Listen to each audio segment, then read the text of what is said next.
Women have been told for years that having a mentor is critical for career success.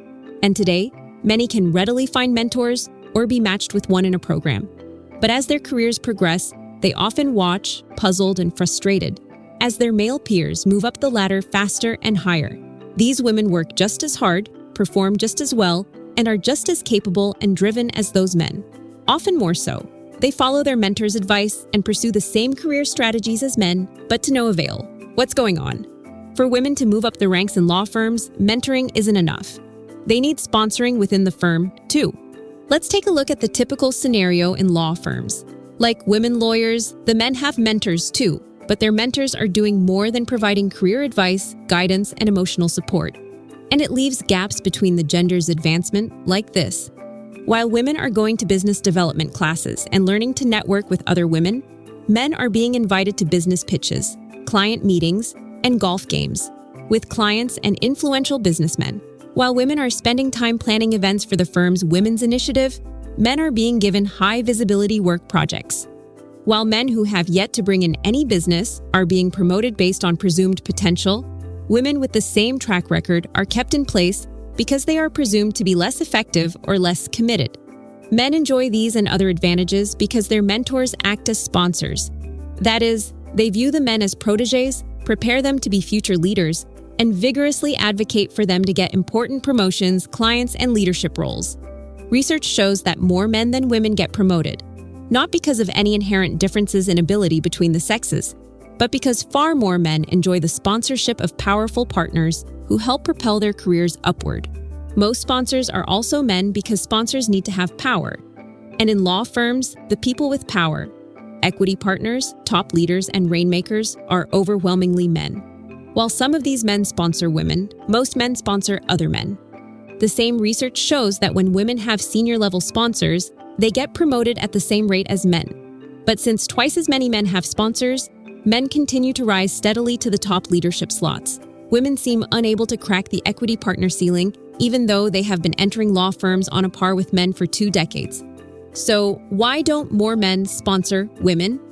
Sponsorship involves a close and often intense working relationship between sponsor and protégé. Sponsors become personally and actively invested in a protégé's upward mobility, using their political capital and staking their reputations on the protégé's success. They want to ensure their protégés have both star power and staying power. Many men who could sponsor women avoid or overlook them in favor of men.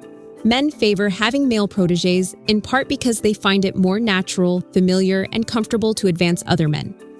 Some of these sponsors unconsciously harbor gender biases that make them perceive women to be less ambitious, less reliable, and a higher risk than men. For instance, they may assume women who have children are less committed to and focused on their careers, and therefore less worthy of sponsorship. Or because women do not broadcast their achievements or career aspirations the way men do, sponsors might not realize that high-performing women have the same or even greater ambitions than men.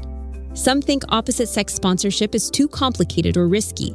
It raises issues they don't have to worry about when they sponsor other men, such as sexual attraction, office gossip, and jealous wives. They may feel at ease working closely with another man and giving him tough feedback.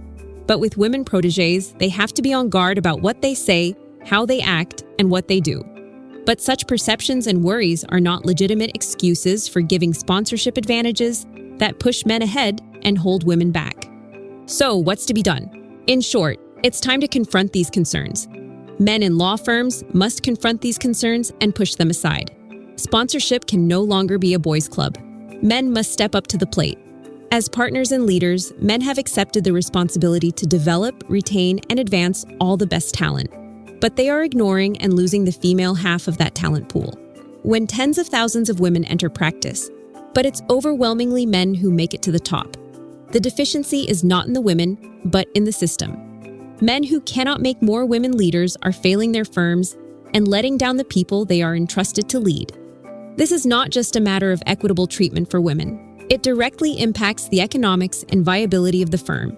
There is abundant evidence that organizations with higher percentages of women leaders outperform their competitors with quantifiably superior financial results. Moreover, clients expect greater gender diversity on their teams. They appreciate that the traits, skills, and competencies associated with women leaders, for example, collaboration, empathy, openness are now essential to operating successfully in an ever more social, interdependent, and transparent world. Smart law firm leaders also appreciate the benefits of having larger numbers of women participating widely in firm leadership. Those who want their firms to be at the forefront of advancing women must prepare them for those roles. To do this, men must become sponsors for women, not just mentors.